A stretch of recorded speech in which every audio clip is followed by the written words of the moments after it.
Ngayon mga idol, isa ka ba sa MC Taxi Rider?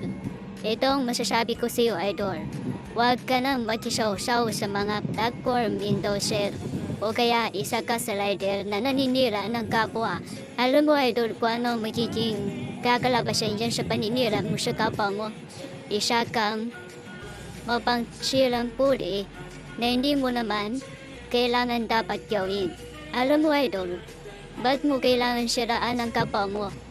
Kapwa rider mo din yan. Alam mo ang sikreto dyan idol.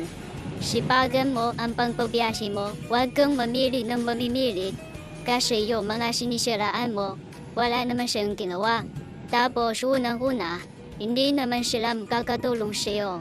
Bakit pa pag nanira ka sa kapwa mo, kapwa rider mo, kapwa raport takwa mo, nagka-endorser?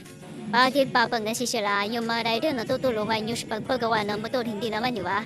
Kaya ang unang-unang gagawin idol, sarili mo ang pakinggan mo, hindi yung pinapakinggan mo yung kapwa mo na naninira lang.